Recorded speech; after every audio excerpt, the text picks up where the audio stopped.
Sukad nahitabo ang pagpamusil sa usa ka tulunghaan sa Tacloban City. Init sa bangisgutanan kalabot mga mobile gaming app nga ginadula sa kabataan.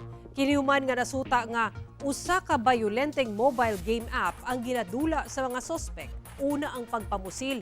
Hinungdan nga gipatuman ang temporaryong pagpaundang niini sa nasud. Sa perspektibo sa usa sa mga eksperto, unsa kaha ang epekto niining mga mobile games, ilabi na mga bayolente ngadto sa kabataan. Atong sayron sa RTV Presents ni Efren Babak. June 22, 2026. Miulbo ang tensyon sulod sa San Jose National High School sa Tacloban City, Leyte. Kinihuman ang nitabong mass shooting nga mikalas og tulo ka kinabuhi sa mga estudyante ug 20 ang angol. Ang mga sospek, estudyante sab nga nag-edad og 14 ug 15. Nasuta sab nga ang maong mga sospek mahiligon sa usa ka dula nga gitawag nga Gorebox nga usa ka violenteng gaming app. Hinungdan nga temporaryo kining giban sa nasud samtang padayon ang investigasyon sa insidente. Sa Davao City, dunay mga naalarma gumikan niini. Sama ni Aris Barongo nga taga Barangay Talomo. Tungod sa mga naitabo karon, mapiktuhan nilang utok. Atul sa pakiginabi nato kang Aris, namatikdan sab nato ang iyang 12 anyos nga pagumangkon nga lalaki nga nagadula og usa ka mobile gaming app. Sa dula nga ing ana, parang pila ka oras ka nagadula? 3 hours to 4 hours. Hinuon bisag babad sa dula, makaya pa kuno niini ang magtuon. Sumala ni Aris nga usahay nagkamatikod sab kini og ngilad nga behavior sa laing ubang bata nga nagadula og mobile games. Bis akong obserbahan sir, kung ang bata magud masugraan og cellphone, barag ano siya sir, naa siya pagka gahi na yung ulog suguon nimo, magig-argue na sa imuha, gagmay pa kayo. Matod sa psychologist, ang pagdula og violent gaming apps dunay epekto sa pagbaton og aggressive behavior sa mga bata. Apan nakadepende sa nagkalaing-laing level. Sama sa pila ka oras nga pagbabad sa mong dula, laki parenting style ug peers. Ang aggressive behavior, it can start from verbal aggression. Mo na siyang mga early signs. Unsa ang verbal aggression?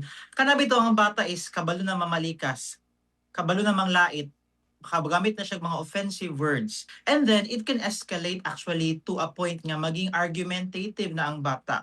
Which means nga makigsupak na sa iyang mga igsuon, mutubag na siyang pamilya o di maayo to the point nga pwede po iyang mga classmate or iyang teacher.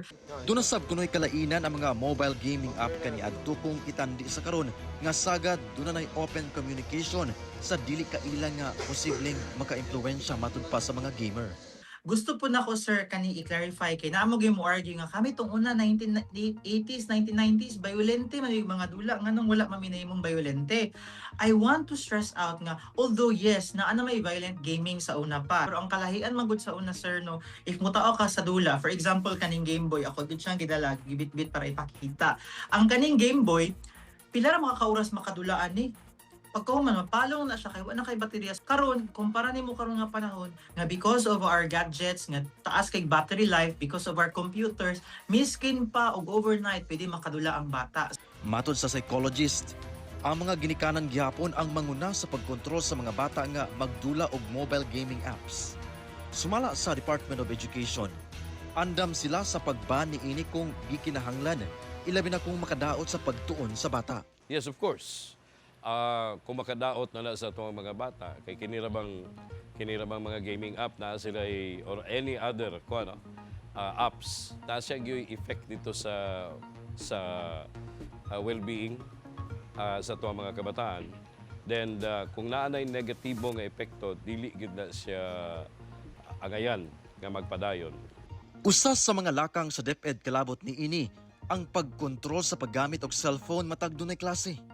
DepEd has issued DepEd Order number 6 series of 2026 na iproviso diya nga nagingon nga bawal ang paggamit og cellular phones sulod sa classrooms. Partikular kanang nagdaga ng klase. So, walay confiscation nga may tabo kung pananglitan walay violation. Hinaot nga kini mga perspektibo ug lakang Magpabiling dunay ngipon alang sa maayong kaugmaon sa kabatanunan ug mahimong paagi aron malikay sa mga ngilad nga binuhatan nga dili angay pamarisan. Kauban si Melchor Awing, Jojo Solarte ug Bebot Kahis sa kamera. Efren Mamak. 1 Mindanao.